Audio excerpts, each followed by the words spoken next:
thing is the judge's perspective. Okay, so, and this isn't my judging perspective. This is, I've had the privilege to judge with various different types of judges or different backgrounds, different, things we're looking for. But there's a couple of things. So the first point is, it is up to the panel of judges who wins, not you. So we can be mad at each other, and we can say, oh, who dresses this, or oh, she does that, but at the end of the day, it's up to the judges.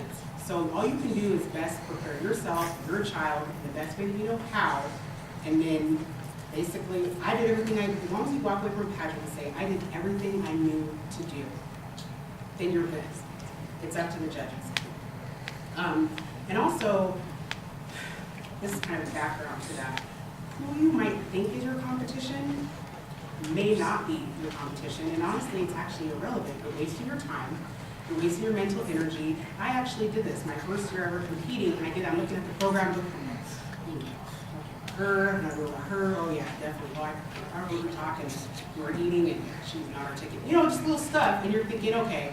But then at the end of the day, you don't know what they're going to do in that judge's room. You don't know what they're going to do when they put their suit on. You don't know any of that, so just don't even go there and just keep telling yourself it's up to the judges. It's not up to me, it's not up to my mother, it's not up to my moms who've been talking about what we're going to do. But don't waste your time with that. Help your children and yourselves focus on what you're there for, and that is to ultimately win that crown. And on that note, it is very hard when you don't win. But I want to say this, that there's a couple people that I look up to, and that's our current Miss America, Carissa Cameron, who ran for Miss Virginia on her fourth time is when she won Miss Virginia. So it's not instant gratification. You're not a failure. It doesn't mean that you didn't do the job. It doesn't mean that your team wasn't perfect and, oh my gosh, I would have had that photo of my hair on the left side instead of the right, then I would have got it. No, sometimes it's not that. So definitely, I guess that goes back to the confidence piece. And don't, roll your eyes when they say it was a different panel of judges. That is so true, because what I think may not be what the next judge thinks, and so on and so forth. So remember, the decision is ultimately up to the judges. Let's see here. Also, judges are human, okay? We are real people. And you might say, oh my God, how did she win? Okay, number one, you're not seeing or hearing what we're seeing here.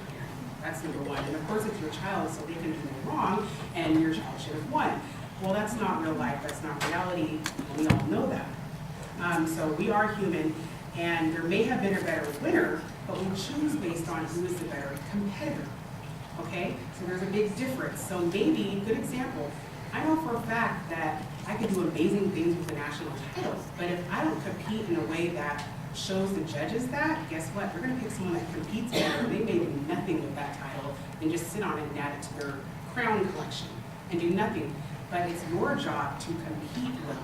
So it doesn't matter if you think you deserved it or not, did you compete in a way that showed that you deserved it? Which is what she was saying, carry yourself as though you already won. And there's a thin line between pride and confidence, but understanding that line.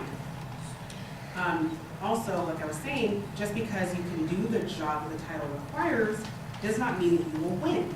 It is your ability to compete that wins the title, okay? So I've learned this, that even though I've gotten better in national pageants, but I have a lot of influence and I can do different things, but my ability to compete was not that great. And that showed. And there was girls that I probably would have represented a lot better than them, but unfortunately they knew how to compete better for that interview, for the runway or whatever it was, and so therefore they won the title. Now, with interview,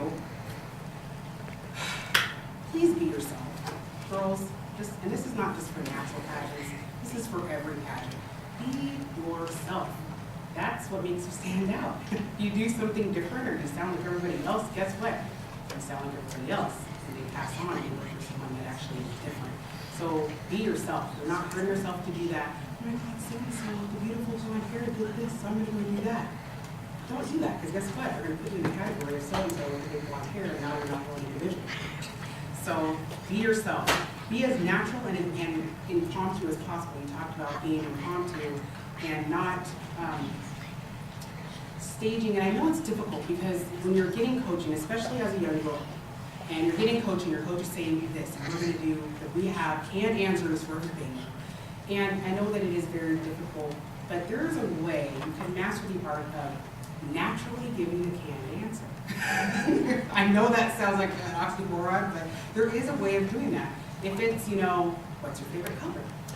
My favorite color is pink, because pink is the color my cheeks turn when I'm happy or something, whatever, okay? I don't know. But there's a way of saying that the way that I didn't, not the way that I just said. I mean, you can say it, whether you can just kind of laugh about it or do something that shows something unique about you. So you can actually use that canned answer, but personalize that canned answer. And so I'm not going against coaching, because I receive coaching. I definitely pursue that myself.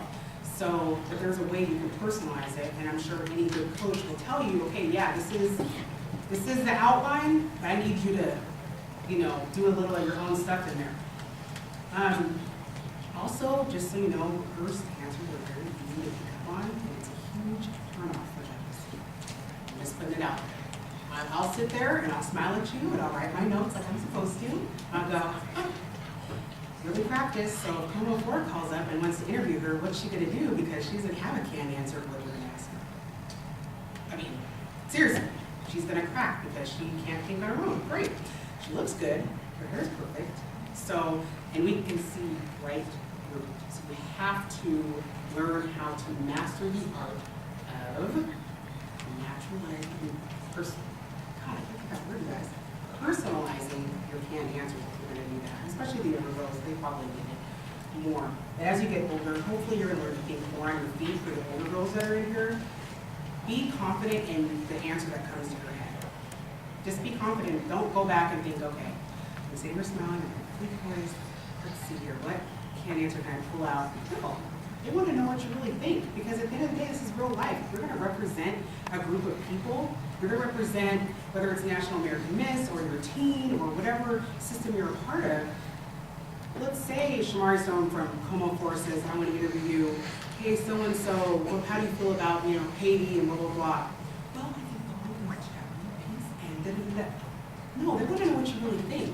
And if it's something cute like, actually I've been bugging my mom to see if we can adopt a Haitian baby because I really want to help, that's perfect, that's great. Maybe a little more posture, a little more polished, but that's perfect, that's you, that's your answer.